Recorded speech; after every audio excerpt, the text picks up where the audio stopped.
ప్రతి ఇంట్లో ఒకే సమస్య. డబ్బొస్తుంది కానీ నిలవదు. ఎంత సంపాదించినా అండి చేతిలో మిగిలేది శూన్యం. అనవసరమైన ఖర్చులు, ఇక అనుకోకుండా సమస్యలు, అప్పులు, మానసిక ఆందోళనలు ఇవన్నీ కలిసి మన జీవితం మీద ఒక అదృశ్య ఒత్తిడిని సృష్టిస్తాయి అని కూడా పండితులు అంటున్నారు. చాలామంది కష్టపడటం మానరు, శ్రమ తగ్గించరు. కానీ అదృష్టం మాత్రం కలిసి రాలేదని బాధపడుతూ ఉంటారు.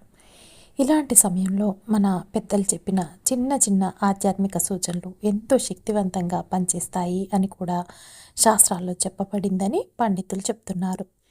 ప్రత్యేకంగా అండి శుక్రవారం రోజు లక్ష్మీదేవి తత్వం భూమిపైన అత్యంత ప్రబలంగా ఉంటుందని పురాణాల్లో చెప్పబడింది. శుక్రగ్రహ ప్రభావం, లక్ష్మీ కటాక్షం, సంపద శక్తి ఇవన్నీ ఈరోజు ఒక ప్రత్యేకమైన వైబ్రేషన్ని సృష్టిస్తాయి. మనం ఈ శక్తిని సరిగ్గా ఆహ్వానించగలిగితే మన ఇంట్లో ధన ప్రవాహం క్రమంగా స్థిరపడటం ప్రారంభమవుతుంది. ఇది ఒక్క రోజులో జరిగే మాయ కాదు, కానీ సరైన నియమంతో, విశ్వాసంతో చేసే చిన్న పనులనేవి మన జీవితంలో పెద్ద మార్పులకి దారితీస్తాయి. మనకి తెలిసిన సాధారణ పదార్థాల్లోనే దైవశక్తి దాగి ఉంటుందన్నమాట. పసుపు, కుంకుమ, దీపం, పువ్వులు మాత్రమే కాదు, కొన్ని పండ్లు కూడండి ఆధ్యాత్మికంగా గొప్ప సంకేతాలను కలిగి ఉంటాయి. ముఖ్యంగా ఖర్జూరం అండి, ఈ శక్తి మాధుర్యం, పోషణకు ప్రతీక. ఇది ఏడారి ప్రాంతంలో కూడా జీవాన్ని నిలబెట్టే ఆహారం. అందుకే సంపద, నిలకడ, పోషణ అనే 3 గుణాల సంకేతంగా భావిస్తారు అని కూడా పండితులు అంటున్నారు. ఈ పాటికి మీకు అర్థమైపోయి ఉంటుంది. రేపటి మన పరిహారం వచ్చేసండి, రేపటి శుక్రవారం రోజు ఈ ఖర్జూర పళ్ళతో మనం చేసే ఈ పరిహారంతో మనకున్న సమస్యలన్నీ తొలగిపోతాయి. అంతేకాదు మనం డబ్బు సంపాదించే మార్గాలు మొత్తం అన్నమాట మన చేతుల్లోకి వస్తాయి. మనకి వద్దన్నా కూడా డబ్బు వచ్చే దారులు అయితే దొరుకుతాయి అని కూడా ఇక్కడ పండితులు అంటున్నారనమాట. లక్ష్మీ అనుగ్రహం అంటే కేవలం డబ్బు రావటం మాత్రమే కాదు, మీకు వచ్చిన డబ్బు అనేది నిలవాలి, ఇంట్లో శాంతి ఉండాలి, అలాగే అవసరం లేని ఖర్చులు అనేవి తగ్గాలి, ఆరోగ్యం కాపాడాలి, పిల్లల భవిష్యత్తు భద్రంగా ఉండాలి. ఈ సమగ్ర సంపదకే శ్రీ అనే పదం ఉపయోగిస్తారు. శ్రీ అంటే శోభ, ఐశ్వర్యం, కాంతి, కరుణ ఇవన్నీ కలిసిన దివ్యశక్తి అన్నమాట. చాలాసార్లు మన ఇంట్లో ధనం నిలవకపోవడానికి కారణం మన ఆర్థిక ప్రణాళిక లోపం మాత్రమే కాదు, మన ఆలోచనలు, మన వైబ్రేషన్, మన ఇంటి ఆధ్యాత్మిక వాతావరణం కూడా కారణమవుతుంది. మనం ఆందోళనతో, భయంతో, లోటు భావంతో జీవిస్తేనండి అదే తరంగం అనేది మన జీవితంలో ప్రతిబింబిస్తుంది. కానీ కృతజ్ఞత, విశ్వాసం, దానం అనే 3 గుణాలు కలిసినప్పుడు సంపద శక్తి సహజంగా ఆకర్షితమవుతుంది. ఇక్కడ ఒక ఆధ్యాత్మిక రహస్యం అయితే ఉంది, కాబట్టి మీరు వీడియోని స్కిప్ చేయకుండా చూస్తూ వెళ్తే మీకు ఈ రహస్యాలన్నీ తెలుస్తాయి. అంతేకాదండి, మీరు వీడియోని లైక్ చేయటం కూడా అస్సలు మర్చిపోకండి. మీరు సంపదని కోరుతూ ఏంటంటే ఈ పరిహారంలోనండి మనం చేసే ప్రార్థనతో పాటు అదే రోజున మనం దానం చేస్తే, ఈ సంకల్పం కలిపితే కనుక ఆ శక్తి అనేది రెట్టింపు అవుతుంది. ఎందుకంటే లక్ష్మీదేవి ప్రవాహ స్వభావం కలిగిన తత్వం అన్నమాట. ఆమె నిలిచిపోయే చోట కాదు, ప్రవహించే చోట ఉంటుంది. అందుకే ఇచ్చే చేతికి తిరిగి వచ్చే వరం ఎక్కువగా ఉంటుందని కూడా పండితులు అంటున్నారు. శుక్రవారం రోజు లక్ష్మీ అనుగ్రహాన్ని ఆహ్వానించే ఈ సులభమైన పద్ధతి అండి ఇది. మీరు ఈ పరిహారం కనుక చేస్తే చాలు. ఇందులో ఏమిటంటే భక్తి ఉంటుంది, మాధుర్యం ఉంటుంది, దానం ఉంటుంది, మంత్రశక్తి ఉంది. మనసుని ప్రశాంతంగా సంకల్పం అనేది మీరు స్పష్టంగా చెప్పుకుంటే కనుక ఈ చిన్న పని అండి ఇంటి వాతావరణాన్ని అయితే అద్భుతంగా మార్చగలదు. ఇది కేవలం ఒక పరిహారంగా మాత్రమే కాదండి, ఇది ఒక భావన అన్నమాట. మీరు సంపదను గౌరవించి దైవాన్ని ఆహ్వానించడం, సమాజంతో పంచుకోవటం అన్నమాట. ఈ 3 దశలు కలిసినప్పుడు శ్రీతత్వం అనేది మీ జీవితంలో స్థిరపడుతుంది. ఇక శుక్రవారం ఆ శక్తిని ఎలా ఆచరించాలో ఇప్పుడు కంప్లీట్గా తెలుసుకుందాం. కాబట్టి మీరు వీడియోని స్కిప్ చేయకుండా చూస్తూ వెళ్తేనే మీకు క్లారిటీగా అర్థమవుతుంది.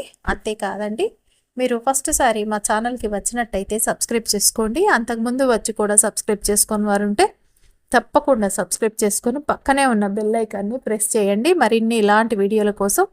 అంతేకాదండి, ఈ వీడియోని మీకు తెలిసిన వారందరికీ షేర్ చేయండి, చేస్తారు కదూ. అనుమానం వచ్చే ఉంటుంది, ఖర్జూరాన్ని ఎందుకు పెట్టాలి, అసలు ఖర్జూరానికి ఉన్న శక్తి ఏమిటి అని చెప్పి. ఏంటంటేనండి, ఒక విషయాన్ని మనం ఇక్కడ గుర్తుపెట్టుకోవాలి. శాస్త్రాల్లో ఏ పదార్థాన్నైనా సాధారణంగా సూచించరు. ప్రతి వస్తువుకు ఒక తత్వం, ఒక వైబ్రేషన్ అనేది, ఒక సంకేతార్థం అయితే ఉంటుంది. ఖర్జూరం కూడా అలాంటి ప్రత్యేకమైన పండు అని కూడా పండితులు అంటున్నారు. మాధుర్య తత్వం సంపదకు సంకేతం. అంటే ఖర్జూరం సహజంగా తీపి, ఆధ్యాత్మిక తీపి అంటే కేవలం రుచి కాదండి. ఇది సంబంధాల్లో మాధుర్యం, మాటల్లో మాధుర్యం, జీవనంలో సాఫల్యానికి సంకేతం. లక్ష్మితత్వం కూడా మాధుర్యమే. ఆమె కటాక్షం ఉన్న చోట కలహాలు తగ్గి శాంతి పెరుగుతుంది. అందుకనే తీపి పదార్థాలు ఆమెకు ప్రీతికరమైనవిగా భావిస్తారు అని పండితులు అంటున్నారు. ఇంకొక విషయం అండి, ఇది ఎడారిలో కూడా జీవాన్ని నిలబెట్టే శక్తి అట. ఖర్జూరం ఎక్కువగా ఎడారి ప్రాంతాల్లోనే పెరుగుతుంది. అక్కడ నీళ్లు తక్కువ, పరిస్థితులు కఠినం. అయినా ఈ పండు పోషకాలు నిండుగా కలిగి ఉంటుంది. ఇది ఒక సంకేతం. ఎలాంటి కష్టాల్లోనైనా జీవన శక్తిని నిలబెట్టే శక్తి దీనికి ఉంటుంది. మన జీవితంలో ఆర్థిక ఒత్తిడి, అప్పులు, సమస్యలు ఉన్నప్పుడు కూడా నిలబడే స్థైర్యాన్ని సూచిస్తుంది అని కూడా పండితులు అంటున్నారు. అలాగేనండి, ఖర్జూరం చెట్టు ఎత్తుగా పెరుగుతుంది. నేరుగా సూర్యకాంతిని గ్రహిస్తుందండి. సూర్యుడు జీవశక్తి, ప్రాణశక్తి. ఖర్జూరంలో సహజ గ్లూకోజ్, ఫ్రాక్టోజ్లు అధికంగా ఉండటం వల్ల వెంటనే శక్తి ఇస్తుంది. ఆధ్యాత్మికంగా ఇది ప్రాణశక్తి, ఉత్సాహం, కార్యశక్తికి ప్రతీక. ఇక ఖర్జూరం అండి త్వరగా పాడవదు. ఎండబెట్టిన పండు కాబట్టి ఎక్కువ కాలం అయితే నిల్వ ఉంటుంది. అందుకే ఇది స్థిరత్వానికి సంకేతం. సంపద కూడా అలాగే వచ్చిన వెంటనే పోకుండా నిలవాలి. ఖర్జూరం ద్వారా మనం ఆ స్థిరత్వాన్ని, తత్వాన్ని ఆహ్వానిస్తున్నాం ఇక్కడ. అలాగే ఖర్జూరం అండి పోషకకరమైన ఆహారం. పిల్లలకి, పేదవారికి కనుక మనం ఇస్తే వారికి శక్తి ఇస్తుంది. లక్ష్మీతత్వం ప్రవాహం లాంటిది. ఇచ్చింది తిరిగి వస్తుంది. ఖర్జూర దానం అంటే పోషణను పంచుకోవటం. అదే పోషణ శక్తి మన ఇంట్లో కూడా పెరుగుతుందన్న భావన అన్నమాట. అంతేకాదండి, శుక్రవారం రోజు శుక్రగ్రహానికి సంబంధించిన రోజు. శుక్రుడు ఐశ్వర్యం, సుఖం, కళ, అందం, విలాసానికి కారకుడు. తీపి పదార్థాలు, సువాసన, శోభ ఇవన్నీ ఒక శుక్రతత్వానికి సంబంధించినవి. ఖర్జూరం సహజమైన తీపి కావడంతో శుక్రశక్తిని సమతుల్యం చేస్తుంది అని కూడా పండితులు చెప్తున్నారు. ఖర్జూరం అంటే ఒక సాధారణమైన పండు మాత్రమే కాదు, మాధుర్యం, స్థిరత్వం, జీవశక్తి, పోషణ, దానం, లక్ష్మీతత్వానికి అనుకూలమైన సంకేతం అని కూడా పండితులు అంటున్నారన్నమాట. అయితే ఇవన్నీ ఒక విషయాన్ని అయితే స్పష్టంగా చెప్తున్నాయి. ఇవి శాస్త్రీయంగా నిరూపితమైన మ్యాజిక్ ఫార్ములాలు అన్నమాట.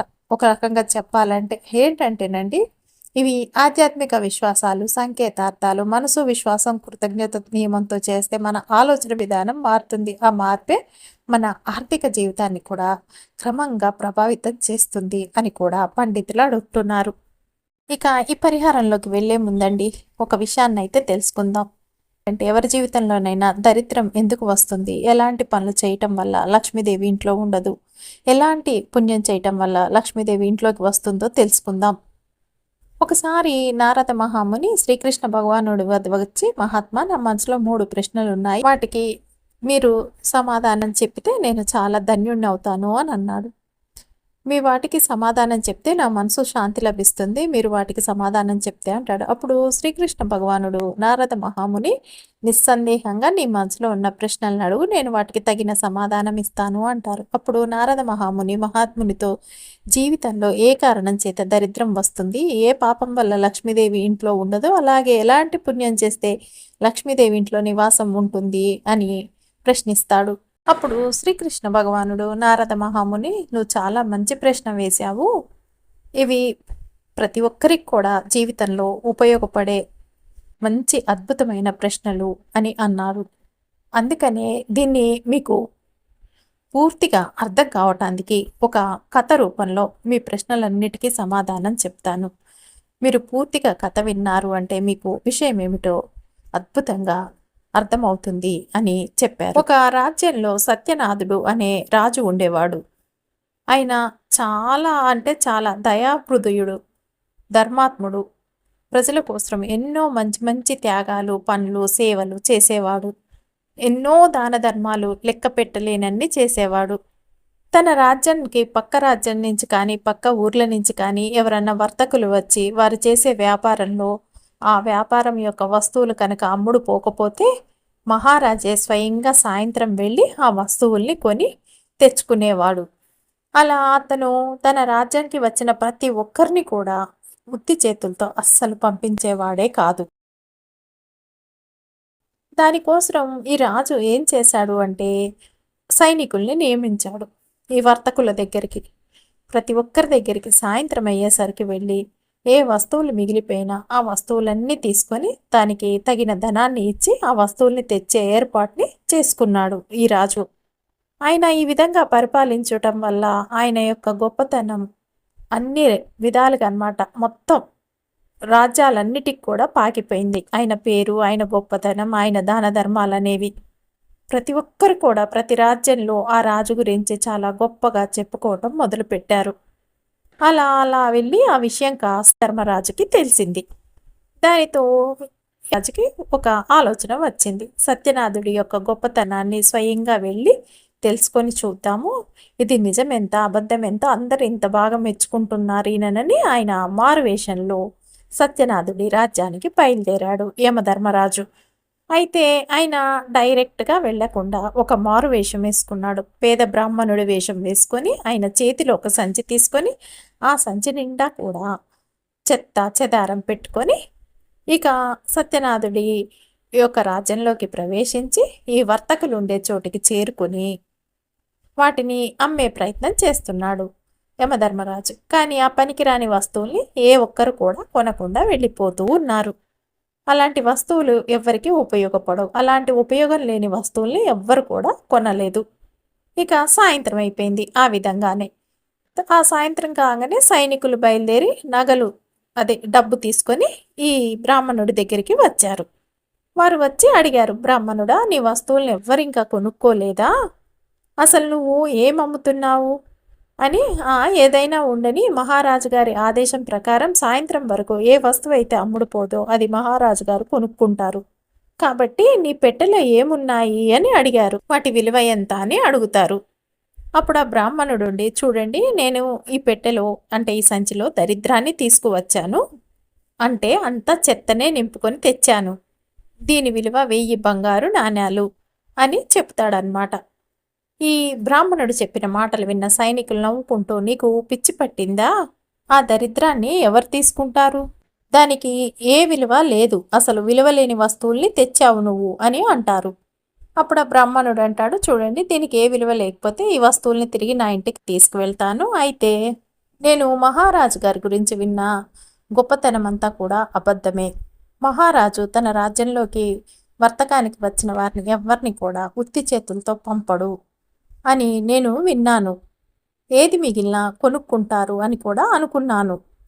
బ్రాహ్మణుడి మాటలు విన్న సైనికులు, నువ్వు విన్నది నిజమే, మహారాజు గారు ఏ వర్తకుల్ని కూడా తిరిగి ఉత్తి చేతులతో పంపరు. ఏ వస్తువు ఉన్నా వారి దగ్గర మిగిలిపోయి అది తప్పకుండా కొనుక్కుంటారు. నువ్వు కాసేపు ఇక్కడే ఉండు, మహారాజు గారికి మేము ఈ విషయం చెప్పి మళ్ళీ తిరిగి వస్తాము. అలా చెప్పిన తర్వాత ఒక సైనికుడు తిరిగి మహారాజు వద్దకు వెళ్ళి ఈ జరిగిన విషయం గురించి అన్నమాట. అయితే మహారాజా, ఈరోజు మన అంగడిలోకి ఒక బ్రాహ్మణుడు తన వస్తువులు అమ్మటానికి వచ్చాడు. కాకపోతే అతడు ఒక విచిత్రమైన బ్రాహ్మణుడు.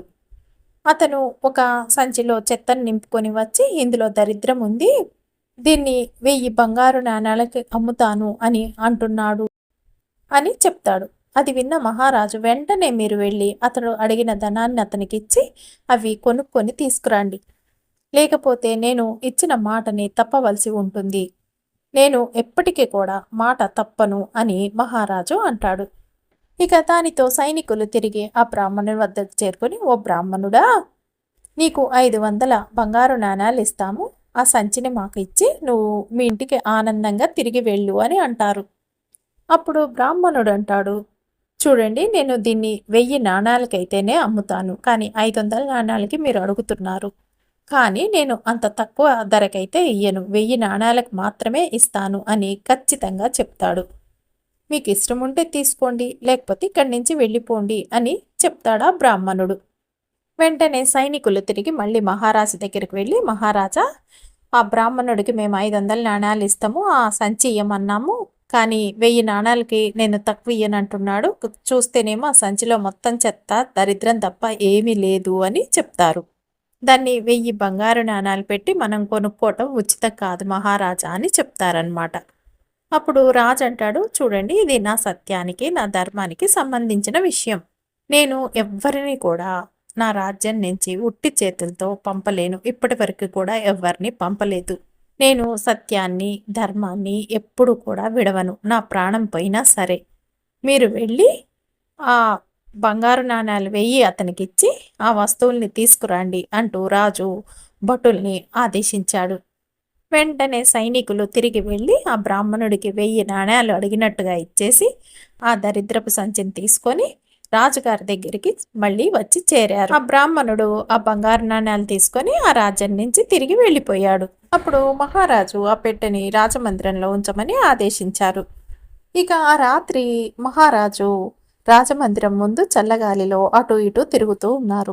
ఆ సమయంలో ఆ రాజమందిరం నుంచి అత్యంత సుందరమైన ఒక స్త్రీ బయటకి వస్తుంది. కానీ చూస్తే ఆభరణాలు ధరించి ఉంది. అప్పుడు మహారాజు ఆమెను చూసి ఆశ్చర్యపోయి, దేవి, మీరు ఎవరు? ఇంత రాత్రి సమయంలో ఏం చేస్తున్నారు? ఎక్కడి నుంచి వస్తున్నారు అని అడుగుతాడు. అప్పుడు ఆ దేవి ఆ మహారాజు మాటలు విన్న లక్ష్మీదేవి, మహారాజా, నేను లక్ష్మీదేవిని. మీరు చాలా సత్యవంతులు, ధర్మాత్ములు. అందుకే ఇన్ని రోజులు నేను మీ దగ్గరే ఉన్నాను. ఇన్ని రోజులుగా మీ రాజమందిరంలోనే నివాసం ఉంటున్నాను. కానీ ఈరోజు మీ రాజమందిరంలోకి ఒక దరిద్రం వచ్చింది. ఎక్కడ దరిద్రం ఉంటే అక్కడ నేను ఉండలేను. ఎలా వచ్చింది అంటే ఒక పెట్టెలో వచ్చింది. అందుకనే నేను ఇక్కడి నుంచి వెళ్ళిపోతున్నాను అని మహారాజుతో లక్ష్మీదేవి చెప్తుంది. అప్పుడు మహారాజు, దేవి, మీ ఇష్టం. నేను సత్యానికి కట్టుబడి ఉన్నాను. మాట ఇస్తే ప్రాణం పోయినా కూడా మాట తప్పను. ఆ పెట్టెను కూడా నేను బయట పెట్టను. అలా చేస్తే నా మాట పోతుంది. అందుకే నేను ఆ పెట్టెను కొనుక్కున్నాను తెలిసి కూడా. కాబట్టి నన్ను క్షమించండి అని మహారాజు లక్ష్మీదేవితో చెప్తాడు. ఇక లక్ష్మీదేవి రాజమందిరాన్ని విడిచి వెళ్ళిపోతుంది.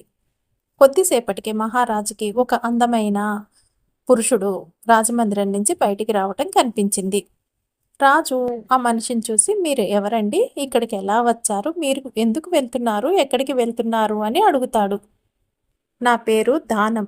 మీరు సత్యవంతులు, ధర్మాత్ములు, ఎల్లప్పుడూ కూడా మాట తప్పరు.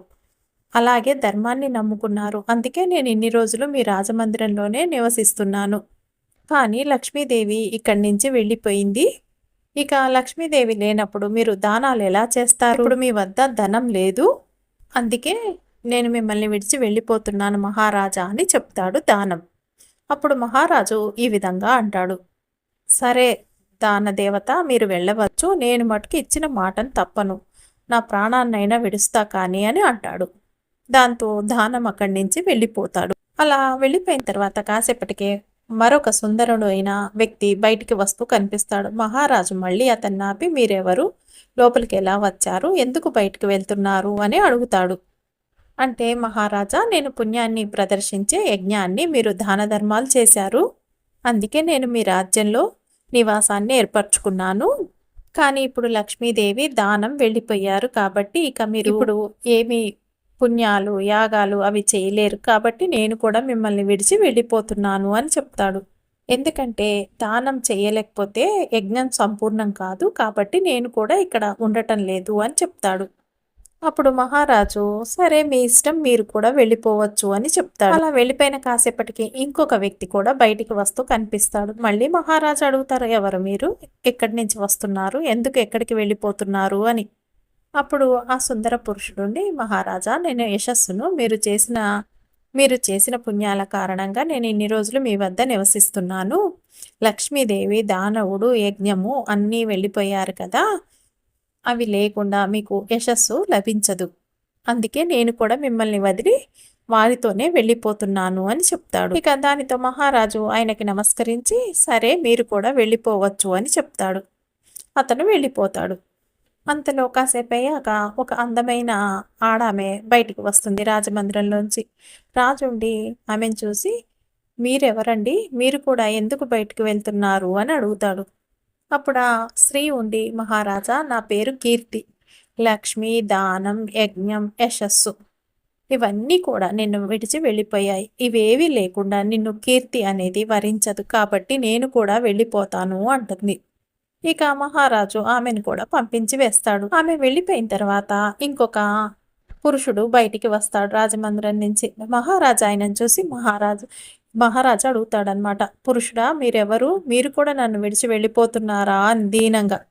అప్పుడు ఆ పుణ్యపురుషుడు, మహారాజా, నేను సత్యాన్ని, మీరు సత్యవంతుడని, ఇచ్చిన మాట తప్పని మహారాజని, ఇన్ని రోజుల నుంచి మీ వద్ద నివసిస్తున్నాను. కానీ ఇప్పుడు మీ వద్ద నుండి లక్ష్మీదేవి, దానం, యజ్ఞం, యశస్సు, కీర్తి అన్నీ నిన్ను విడిచి వెళ్ళిపోయాయి. అందుకే నేను కూడా వెళ్ళిపోతున్నాను అని చెప్పాడు. అప్పుడు ఆ మహారాజు వెంటనే, ఓ సత్యమా, నువ్వు కూడా నన్ను విడిచి వెళ్తున్నావా? నేనెప్పుడూ నిన్ను విడవలేదు. సత్యాన్ని విడవనందుకే అందరినీ నన్ను విడిచి వెళ్ళిపోతున్నారు. సత్యాన్ని విడవనందుకే అందరూ నన్ను విడిచి వెళ్ళిపోతున్నారు.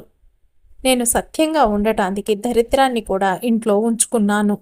నా రాజ్యంలో ఎవ్వరు కూడా ఆకలితో ఉండకూడదని చిన్న వ్యాపారుల వద్ద మిగిలిన వస్తువులన్నీ కొనుక్కుంటానని మాట ఇచ్చాను.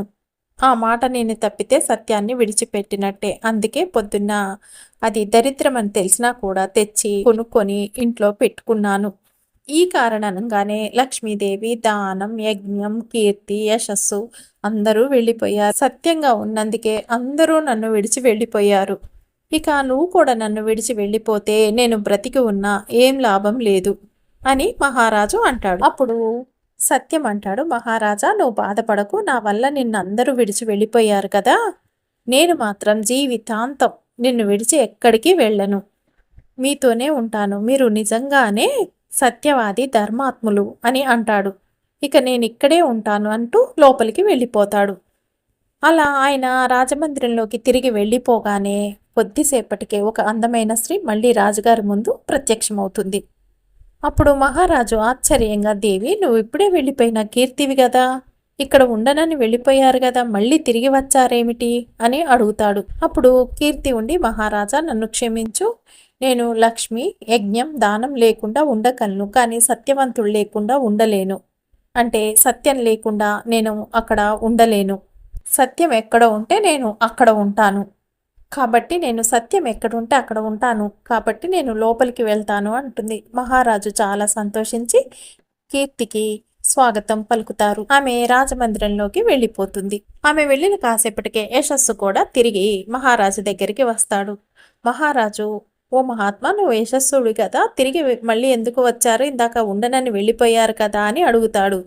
అప్పుడు యశస్సుడు అంటాడు, మహారాజా, ఎంత ధనవంతుడైనా ఎన్ని దానాలు చేసినా సత్యం లేకుండా యశస్సు లభించదు. కాబట్టి సత్యం ఎక్కడుంటే నేను అక్కడే ఉంటాను అంటాడు. దాంతో మహారాజు సంతోషించి ఇక యశస్సును కూడా మళ్ళీ రాజమందిరంలోకి పంపిస్తాడు. ఆయన వెళ్ళిన కాసేపటికి మళ్ళీ యజ్ఞం కూడా తిరిగి వస్తాడు. మహారాజా అడుగుతారు, అదేమిటి స్వామి, వదిలి వెళ్ళిపోయారు కదా, మళ్ళీ వచ్చారేమిటి అని. అప్పుడు యజ్ఞం, మహారాజా, ఎంత ధర్మాత్ముడైనా ధనవంతుడైనా సత్యం లేకుండా యజ్ఞం యొక్క ఫలితం లభించదు. కాబట్టి సత్యం ఎక్కడుంటే నేను అక్కడే ఉంటాను అని అంటాడు. మహారాజు చాలా సంతోషించి ఆయనను కూడా స్వాగతం చెప్పి తన రాజమందిరంలోకి పంపిస్తారు. కొద్దిసేపటికే ఈయన వెళ్ళిన కాసేపటికే దానం కూడా తిరిగి వస్తాడు. మళ్ళీ మహారాజు అడుగుతారు, అదేమిటి దానం, నన్ను వదిలి వెళ్ళిపోయారు కదా, మళ్ళీ ఎందుకు వచ్చారు అని.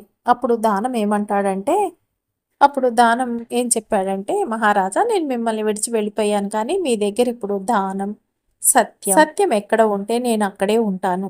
మానవుడు ఎంత ధనవంతుడైనా సత్యం లేకుండా దానం చేయలేడు అని చెప్పి అతను కూడా రాజమందిరం వైపుకి వేగంగా వెళ్ళిపోతాడు. ఈ దానం మళ్ళీ రాజమందిరంలోకి వెళ్ళగానే కాసేపటికి లక్ష్మీదేవి కూడా సాక్షాత్తు లక్ష్మీమాతనే తిరిగి మళ్ళీ ఈ సత్యనాథుడి మహారాజు దగ్గరికి వచ్చేసింది.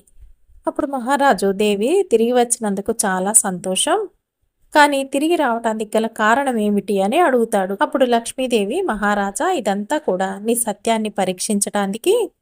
ఇప్పుడు నీ దగ్గర దానం, సత్యం, కీర్తి అందరూ ఉన్నారు, కానీ నేను లేకపోతే వాళ్ళు ఉండలేరు. కాబట్టి సత్యాన్ని, ధర్మాన్ని కాపాడాలని నేను కూడా తిరిగి నీ దగ్గరికి వచ్చాను అని చెప్తారు. అప్పుడు మహారాజు అంటాడు, దేవి, నువ్వు తిరిగి వచ్చినందుకు సంతోషం, కానీ నా రాజమందిరంలో దరిద్రంతో నిండిన పెట్టె ఉంది, దరిద్రం ఉన్న దగ్గర మీరు ఉండరు కదా అని అడుగుతాడు. అప్పుడు లక్ష్మీదేవి, మహారాజా, నా కృపతో దరిద్రంతో నిండిన పెట్టె కూడా బంగారంలా మారుతుంది అంటూ అలా లక్ష్మీదేవి చెబుతూ రాజమందిరంలోకి ప్రవేశించగానే ఆ రాజమందిరంలో ఉన్న పెట్టెలోని చెత్త వస్తువులు కాస్త బంగారం డబ్బుగా మారిపోయాయి. ఆ కొద్దిసేపటికే స్వయంగా బ్రాహ్మణ రూపంలో ఉన్న యమధర్మరాజు సత్యనాథుడి వద్దకి వచ్చాడు. అప్పుడు సత్యవర్ధనుడుండి, సత్యనాథుడు, ఓ బ్రాహ్మణుడా, నువ్వెవరు? నువ్వైతే నా దగ్గర నుంచి వెళ్ళలేదు కదా, ఎందుకు వచ్చావు అని అడుగుతాడు. అప్పుడు ఆ బ్రాహ్మణుడుండి, ఓ సత్యనాథ, నేనే స్వయంగా ధర్మరాజును, నేనే ఆ బ్రాహ్మణ రూపంలో వచ్చి 1000 బంగారు నాణాల్ని తీసుకున్నాను. నీకు దరిద్రాన్ని ఇచ్చాను. కానీ నీ సత్యంతో నువ్వు నన్ను ఓడించావు. నీ సత్యంతో నన్ను మెప్పించావు. నీకు నేను ఏదైనా వరమిస్తాను, నీకేం కావాలో కోరుకో అని అంటాడు. అప్పుడు మహారాజు అంటాడు, దేవా, మీ దర్శనం వల్ల నా జన్మ ధన్యమైపోయింది, నాకు ఇంకేమీ వద్దు. నేను జీవితాంతం సత్యం ధర్మం తప్పకుండా ఉండేలాగా ఆశీర్వదించండి అని అంటాడు. అప్పుడు ధర్మరాజువు ఈ సత్యనాథుణ్ణి ఆశీర్వదించి అక్కడి నుంచి వెళ్ళిపోయాడు. అప్పుడు శ్రీకృష్ణ దేవుడు భగవానుడు శ్రీకృష్ణ భగవానుడు నారద మహాముని, ఈ కథని బాగా విన్నావు కదా, ఆ రాజు సత్యాన్ని ధర్మాన్ని విడవనందుకు దానం, యజ్ఞం, యశస్సు, కీర్తి, లక్ష్మీదేవి ఇలా అన్నిటిపై విజయం సాధించాడు. అందుకే మానవులు ఎల్లప్పుడూ కూడా సత్యాన్ని, ధర్మాన్ని ఎట్టి పరిస్థితుల్లో కూడా ఎల్లప్పుడూ సత్యాన్ని పాటిస్తూ ధర్మంగా బ్రతికితే అలాంటి వారి వద్దే లక్ష్మీదేవి ఎల్లప్పుడూ స్థిర నివాసం ఏర్పరచుకొని ఉంటారు అని చెప్తాడు. ఇక పరిహార విధానంలోకి వెళ్ళిపోదామండి. శుక్రవారం పూట ఖర్జూర పరిహార పూర్తి విధానం. ఇక మీరు చేయాల్సిన సమయం ఏంటంటేనండి, మీకు వీలైతే పొద్దున్న 6 నుంచి 8 గంటల మధ్యలో చేయండి, లేదా సాయంత్రం చేయండి. ముందుగా సిద్ధంగా పెట్టుకోవాల్సిన 5 మంచి ఖర్జూరాలండి, చెడు లేకుండా ఉండాలి, మంచి అన్నమాట. కొద్దిగా పసుపు, ఒక చిన్న శుభ్రమైన ప్లేటు, ఒక దీపం, నెయ్యి లేదా నూనె అన్నమాట, ఒక అగరబత్తి అయితే చాలు. మీరు ఈ పూజ చేసే ముందు స్నానం చేయాలండి. తెలుపు లేదా లైట్ కలర్ బట్టలు వేసుకుంటే మంచిది. పూజ గదిని కూడా ముందుగా శుభ్రం చేసి పెట్టేసుకోండి, ఎందుకంటే లక్ష్మీదేవి శుభ్రతను చాలా ఇష్టపడతారు. ఇంకా ఈ ఖర్జూరాలను ఎలా ఉంచాలి అంటే, చిన్న ప్లేట్లోనండి 5 ఖర్జూరాలు పెట్టాలి. వాటిపై కొద్దిగా పసుపు చల్లాలి. ఆ ప్లేట్ని లక్ష్మీదేవి ఫోటో లేదా విగ్రహం ముందు ఉంచండి. 5 సంఖ్య శుక్రతత్వానికి అనుకూలమైంది, ఐశ్వర్యానికి సంకేతం అన్నమాట. ఇలా పెట్టిన తర్వాత మీరు దీపం వెలిగించాలి. దీపం వెలిగించడం అంటే అజ్ఞానం తొలగి ఐశ్వర్యం, కాంతి రావాలని సంకేతం. ఇక ఆ తర్వాత మీరు కళ్ళు మూసుకొని మనసును ప్రశాంతంగా ఉంచుకొని ఇలా జపించాలి. ఓం శ్రీ మహాలక్ష్మి నమః 11 సార్లు అండి. జపిస్తున్నప్పుడు మీరు ఇలా భావించాలి, అమ్మ లక్ష్మీదేవి, మా ఇంట్లో ధనం నిలవాలి, అనవసరమైన ఖర్చులు తగ్గి శాంతి, ఐశ్వర్యం పెరగాలి అనే సంకల్పం స్పష్టంగా ఉండాలి. ఇక ఈ మంత్రం పూర్తయ్యాక మీరు చేతులు జోడించి ఒక చిన్న ప్రార్థన అనేది చేసుకోండి. తర్వాత ఈ ఖర్జూరాలను అదే ప్లేట్లోనండి ఉంచేసేయండి. మీరు ఒకవేళ పొద్దున్న చేస్తే సాయంత్రం వరకు ఉంచేసేయండి, లేదా సాయంత్రం చేశారనుకోండి ఒక గంట తర్వాత ఏం చేస్తారు అంటే, మీరు ఇక ఈ పూజ అయినా మీరు 4:30 నుంచి 6:30 మధ్యలో చేసుకోవాలన్నమాట. ఆ తర్వాత మీరు ఈ ఖర్జూరాల్ని తీసుకెళ్ళి పిల్లలకు లేదా పేదవారికి దానం చేయాలి. ఎవరు లేకపోతే గుడి దగ్గర పిల్లలకైనా చిన్నపిల్లలకి ఇచ్చేయచ్చు. ఇది చాలా ముఖ్యమైన భాగం. లక్ష్మీతత్వ ప్రవాహం ఇచ్చింది తిరిగి వస్తుంది కాబట్టి. ఇంకొకటి, ఖర్జూరాలు మనం తినకూడదు. కోపంతో తొందరతో చేయొద్దు. ఒకసారి చేసి వదిలేయకుండా 3 లేదా 5 శుక్రవారాలు చేస్తే మీకు అద్భుతాలే జరుగుతాయి. డబ్బు నిలవటం ప్రారంభమై అనవసరమైన ఖర్చులు తగ్గి ఇంట్లో శాంతి అయితే పెరుగుతుంది, ఆర్థిక ఒత్తిడి కూడా తగ్గుతుంది అని పండితులు అంటున్నారు. ఇక దానం ఎందుకు చేయాలి అంటే, ఇదే పరిహారంలో రహస్యం. దానం చేయటమే అసలు శక్తి అన్నమాట. లక్ష్మీ ప్రవాహం అంటే ఇంకేంటి, లక్ష్మీ స్వభావం ప్రవహించడం. నీరు నిలిచిపోతే ఏమవుతుంది, దుర్వాసన వస్తుంది. కానీ ప్రవహిస్తే ఎప్పుడు తాజాగా ఉంటుంది. ధనం కూడా అలాగే, మన దగ్గర నిలిపివేస్తే ఆందోళన, భయం, కష్టాలు పెరుగుతాయి. పంచితే ప్రవాహం మొదలవుతుంది. దానం అంటే ఆ ప్రవాహాన్ని ప్రారంభించడం అన్నమాట. అంతేకాదు, కొన్నిసార్లు మన దగ్గర డబ్బు నిలవకపోవటానికి కారణం కేవలం ఖర్చులు కాదు, మన కర్మల ప్రభావం కూడా ఉంటుందట. దానం చేస్తే కర్మశుద్ధి చేసే ఒక మార్గం అవుతుంది, ఎందుకంటే ఇది స్వార్థాన్ని కరిగిచ్చిద్ది. స్వార్థం కరిగితే లక్ష్మి కటాక్షం పెరుగుతుందని కూడా శాస్త్రాలు చెప్తున్నాయన్నమాట. కాబట్టి మీరు ఈ పరిహారాన్ని చేసి చూడండి, మీకు అద్భుతమైన రిజల్ట్ అయితే వచ్చి తీరుతాయని కూడా పండితులు అంటున్నారు.